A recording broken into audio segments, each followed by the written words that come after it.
What up, man? It's your boy Willie Lynch Jr., man. What I'm about to do now is like a 6 to 7 part series on who I am, man. You know, where I'm from and, you know, all that. Let me hold on, man. Let me do this in a second. Yeah, we back off up in this hole. And look, yeah, man. Who am I, man? You know damn well my name ain't Willie Lynch Jr., man. I'm really Anthony. I chose Willie Lynch because I used to work at a plantation, man. Believe it or not, I'm gonna get back to that plantation. When I was in grad school, I ended up reading Willie Lynch letters, and it had a profound impact on me. You know what I'm saying? Because I had decided that I was gonna start back doing comedy, which I'm gonna go back to in a second also. And so I didn't want to just be a regular comedian anymore because I could. I'm funny. I'm funny as a motherfucker. You hear me?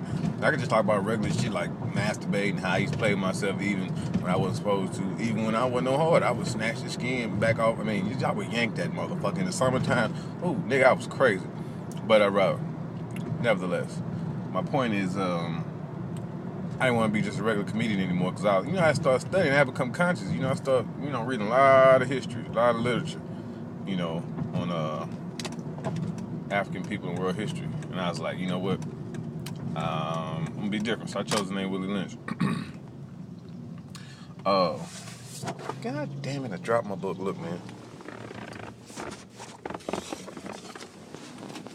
A young classic. Can you see that? No, you can't. It's Timbuktu the Mysterious. But man, my story kind of weird, man. I'm 31 years old now. I started doing comedy. My first time getting on stage was when I was 14 in St. Louis. Actually, St. Louis suburbs, like Jennings, Missouri. And I was gonna be a comedian. Went up there, this talent shows in the 8th grade. Went up there and did, a whole lot of niggas jokes I saw on Comedy View and Def Jam and shit. I bombed. I think I did. That was kind of funny, but it wasn't none of my material, so it didn't count. But I always never wanted to be a comedian, man. You hear a lot of comedians say, well, I knew I was going to be a comedian. I just knew it. I literally wanted to be a comedian since probably like the 6th grade, 7th grade. I used to watch Def Comedy Jam all the time. I would go to school, and me and my partners would like sit there and, I would tell them jokes that I had just seen on TV because my cousin Mickey, I used to stay with him and my aunt, and my cousin was a comedian back then. He was, an amateur, and he would always watch Def Comedy Jam, and I would watch it with him, so I'm like, damn, I want to be like, all them guys. So I wanted to be Don D.C. Curry bad in the motherfucker. I used to love Martin from his TV show, then Def Jam, So one part of my life, nigga, I wanted to be Martin bad as a motherfucker. The next part, I wanted to be, Marlon Wayans, because that was my favorite show ever, besides Martin, was the Wayans brothers. Like, nigga, Marlon is like one of my fucking idols. And of course, I wanted to be Eddie, Then went through my Bernie Mac phase. Chris Tucker, too, and shit, man. In high school, everybody knew me as like, he gonna be a comedian. I wasn't just funny. You got some guys that just funny, and that's it. Like, I used to tell jokes. I would milk a joke. If I tell a joke in French class, I would just milk it. Like, I keep going with the shit. Motherfuckers be rolling. I was even calling jokes back. If you're not a comedian, you don't know what a callback is. A callback is basically something that you say throughout your set. Throughout your, performance. Like, and people remember because you did it the first time, and you keep doing it, and you do it at the end of your set. Like Kevin Hart, that, all right. You gonna learn today, that shit. Like, that's a callback because he kept doing it.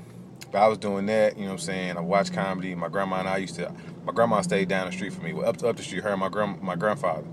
And my grandfather ended up getting, pretty sick. So he moved in with my mom and me, down the street. And so I would take care of him, because he's older and infirm, he's in the bed and stuff like that.